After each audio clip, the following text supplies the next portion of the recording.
Every river cruise line in Europe will show you the same photo. A ship gliding past a castle on the Rhine, same castle, same ship basically. So how are you supposed to know which one is worth $8,000 of your money in 10 days of your life? I've booked these sailings for years. I've had clients come home glowing, and I've had clients come home saying, nobody told me. Well, today I'm ranking 9 European river cruise lines, from the one that disappoints the most Americans to the one I booked more than any other. And number 4 is going to make some people mad. So hang in, let's see what's going on here. And by the way, let's get out there. That's our theme at Travelmation. I'm William Campbell, and I want you to get out there. 2 quick things though before we count down. 1, worse doesn't mean bad. Every line on this list sells out. What I'm ranking is fit, specifically fit for an American traveler who's spending real money and expects a certain standard. A line at the bottom of this list might be perfect for you. I'll tell you exactly who it is good for. 2, I'm ranking on 5 different criteria: the ship, the cabin, the food, what's actually included versus what shows up on your bill, the shore excursions, and the crew, things that a lot of people don't even think about. So let's start at number 9. CroisiEurope. Now you may not know much, and pardon my French. It's a French line. French owned, French crewed, and by far the best value on this list. You'll see fares that are 40% under everyone else, and that's not a typo. Here's the catch, and it's a real one. These ships were built for a European market, not an American market. Cabins run small, some in the 140 square foot range.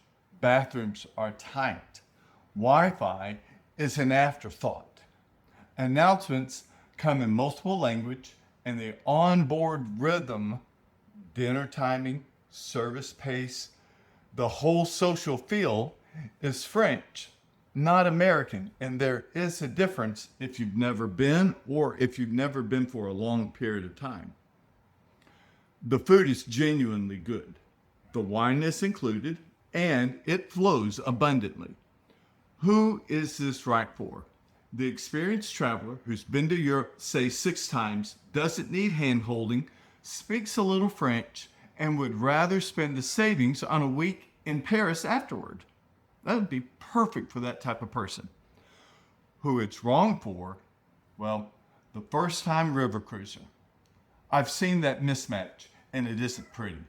You don't want to mess up on your very first cruise. Number 8, Riviera Travel. Riviera Travel may not be familiar with, but they're not brand new on the scene. They have beautiful ships. Really, the newer Riviera vessels are handsome, well kept, and the price is aggressive. But Riviera is a British tour operator. The onboard culture is British. The guides are pitched to a British audience, and the dining and drink packages are structured differently than what Americans expect. See, gratuities and drinks are often not what you assume they are. That's the negative. Who is this right for? A value-focused traveler who likes the idea of an unhurried, understated British sailing. Who is it wrong for? Well, anyone who wants an all-in, no surprises fare. That's not what they do, so I don't want to mislead you. Number 7, Emerald Cruises. Now we're in the territory that I typically book. Emerald is Scenic's younger sibling, and the signature feature is real, the indoor-outdoor pool on the sun deck that converts to a cinema at night. Clients love it. Cabins are contemporary. The starships feel modern, and the price sits meaningfully below the luxury tier. That's why it's really a good cruise line, especially for those who aren't ready for the luxury price. Where it lands at 7, well, the food is good, but not memorable. Excursions variety is thinner than the lines above. Included beverages are limited to meal times rather than all day. So if you're used to drinks flowing throughout the day, that's not what this is. Who's this right for? The traveler who wants a genuinely modern ship at a mid-tier price and doesn't need the drinks flowing at 3 in the afternoon. Number 6, and this is a good one, Avalon Waterways. Avalon is a growing river cruise company. Avalon did one thing that nobody else fully committed to, and it's smart. The panorama suites turn the bed to face the window. You wake up looking at the Baikal Valley instead of a wall. Once you've slept in one, standard river cruise cabins almost feel like a mistake. These are beautiful cabins, and what a great feature to have. Their excursion program is also legitimately flexible, classic, active, or discovery, and you choose per port. For a multi-generational group where a grandma wants a walking tour and your son-in-law wants the bike ride, that matters.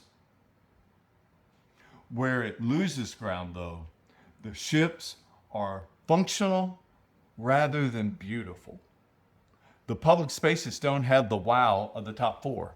Dining is solid but single venue on most sailings, which means you only have one option to choose from.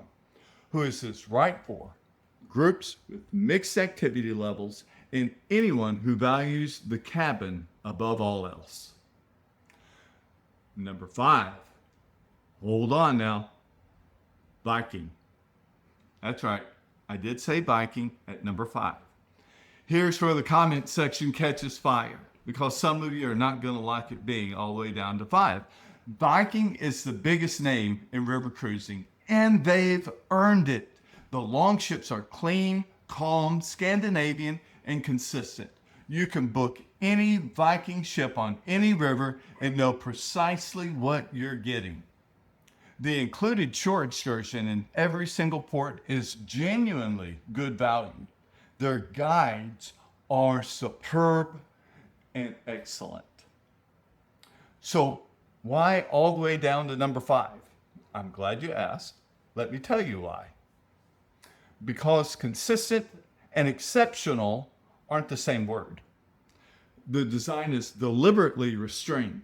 Some clients read it as elegant, some read it as sparse. Beverages are included only at lunch and dinner. There is no butler service, no alternative dining venue, no pool. And Viking's marketing has trained people to think it's the luxury tier when it's really the premium tier priced accordingly. Who is Viking right for? Well, the first-time river cruiser who wants a safe, well-run, culturally serious sailing. Honestly, that's a lot of people, and I book Viking happily. They are a good line. There's nothing wrong with them. So who is it wrong for? Anyone whose definition of vacation includes a poolside cocktail at 2 in the afternoon. Really, that simple. Number 4, Uniworld. Maybe you've heard of them, maybe you haven't. They're a good line. If Viking is Scandinavian restraint, Uniworld is the opposite. These ships are decorated, original art, Murano chandeliers, hand-carved furniture, a different design on every vessel. Some people walk aboard and call it opulent. Some call it a lot. There is no middle ground, and Uniworld doesn't want one. What's not debatable? This is a true all-inclusive premium spirits all day, all gratuities, all excursions, airport transfers. The bill at the end is the fare. That's rarer than it should be. In other words, you pay one price and that's it. The food is a step above almost everyone here, and the crew to guest ratio shows. You will enjoy this type of cruise if you've never been on a Uniworld. Where it lands at 4 rather than 1, well, the aesthetic genuinely doesn't work for everybody. And the fares are luxury fares without quite the destination immersion of the next 3 that I'm going to quote to you. On to number 3, Tauck. Are you familiar with them? They do a lot of things and do it well. Tauck has been running land tours since 1925, and it shows in a way nothing else on this list can fake. They put more staff on the ground than anyone. 3 or 4 cruise directors on a ship where others only have 1 cruise director. Every excursion is included. Gratuities, drinks, everything. But the reason Tauck sits this high is the excursions themselves. Private evening access to a museum after it closes. A concert in a space the day trippers never see. That's Tauck's whole identity. The thing you couldn't have arranged yourself. That's what Tauck does, and they do it magnificently. They also cut passenger capacity on their ships, so the cabins are bigger and the public spaces breathe. There's a catch to that though. The trade-off, it's expensive, and the itineraries skew toward a mature, culturally curious traveler. Nobody's doing a beer bike in Amsterdam on a Tauck sailing. That's just the facts. Number 2, are you ready? Scenic. Have you heard of them? Are you familiar with them? Scenic invented the spaceships. And it's a concept and the sun lounge balcony that turns your cabin into an all-weather glass room at the touch of a button, which on the Rhine in April, you will use constantly. Butler service in every category. Multiple dining venues on every river ship. E-bikes and kayaks carried around on board the ship. Fully inclusive, top to bottom. Scenic's the line I recommend when a client says, I want it handled and I don't want to think about money once I'm on board. It is near flawless. It's number 2 by the thinnest possible of margins. Now, can you guess what number 1 is? I advertise it quite a bit. Number 1 is AmaWaterways. That's right, Ama. They are a beautiful ship, and if you want luxury, you want AmaWaterways. Here's why, and it's not close for me. Ama is family owned, and it behaves like it. The twin balcony cabins give you a French balcony and a full outside balcony in the same room. The Chef's Table restaurant is the second complimentary specialty venue with its own menu. They're the only major line with a heated sundeck pool and a swim-up bar. The food is the best on the rivers, period.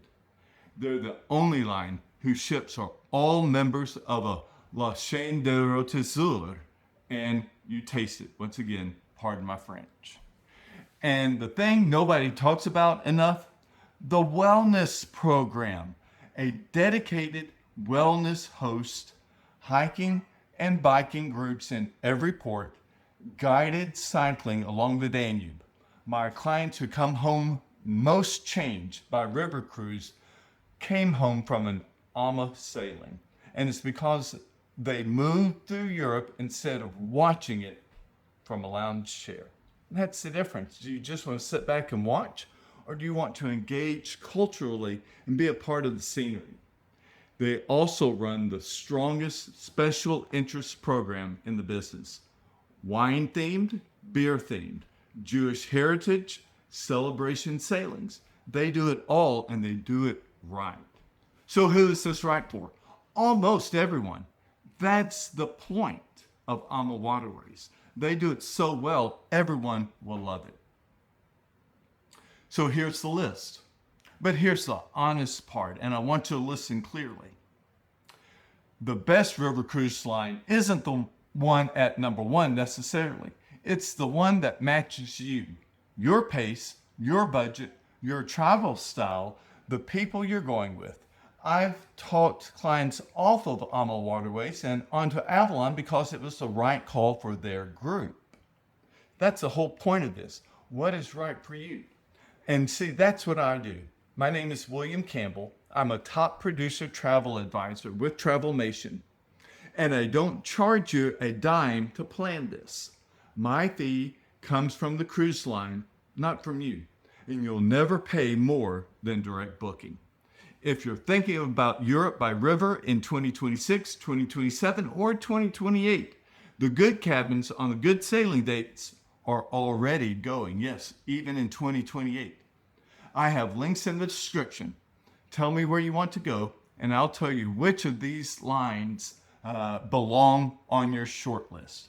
Drop a comment, which line surprised you, and if you disagree with where I put Viking or any others, I especially want to hear that.